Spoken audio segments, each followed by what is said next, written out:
আমার দেশের মাটি তোমার পরে ঠেকাই।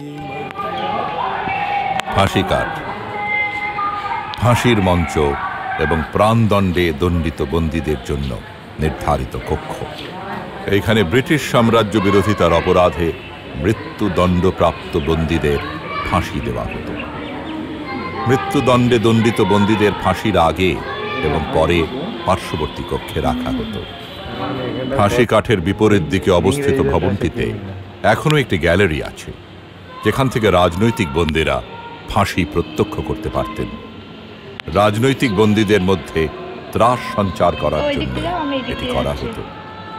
ব্রিটিশ আমলে যে স্বাধীনতা সংগ্রামীদের আলিপুর সেন্ট্রাল জেলে ফাঁসি দেওয়া হয়, তাদের মধ্যে অনন্তহরি মিত্র 1926, প্রমোদ রঞ্জন চৌধুরী 1926, দীনেশ গুপ্ত 1931, রামকৃষ্ণ বিশ্বাস 1931, দীনেশ মজুমদার 1934 অন্যতম। বর্ষিয়ান স্বাধীনতা সংগ্রামী ও ছাত্রছাত্রীরা 30শে জানুয়ারি শহীদ দিবসে পুষ্পস্তবক দিয়ে তাঁদের শ্রদ্ধা জানাতেন। আলিপুর জেলের ফাঁসি কাঠ। আধুনিক সময়ের অধিকাংশ কারাগারে ফাঁসি কাঠের চেহারা যেমন হয়, আলিপুর জেলের ফাঁসি কাঠও তার ব্যতিক্রম নয়। কারাগার চত্বরে একটি মঞ্চের ওপরে আলিপুর জেলের ফাঁসি কাঠও তার ব্যতিক্রম নয়। কারাগার চত্বরে একটি মঞ্চের ওপরে ফাঁসি কাঠটি দাঁড় করানো, আর মঞ্চটি নির্মিত হয়েছে পাথরে ঘেরা একটি কূপের ওপর।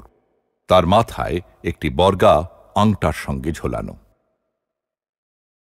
ফাঁসি কাঠ ও ব্রিটিশরা। ফাঁসি কাঠ বোঝাতে ফরাসি শব্দ পোটেন্স এসেছে ল্যাটিন পোটেনশিয়া শব্দ থেকে, যার অর্থ ক্ষমতা। ব্রিটিশ সাম্রাজ্যের শাসনের ভিত্তি ছিল আইন, আর এই আইনের কেন্দ্রে ছিল ফৌজদারি বিচার।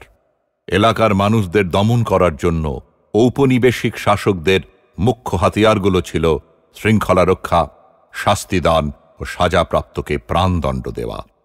ফাঁসি কাঠ এই ব্যবস্থারই গুরুত্বপূর্ণ সাধন, যা ভারতীয় বিদ্রোহীদের ওপরে ব্রিটিশের নির্যাতনের সাক্ষ্য।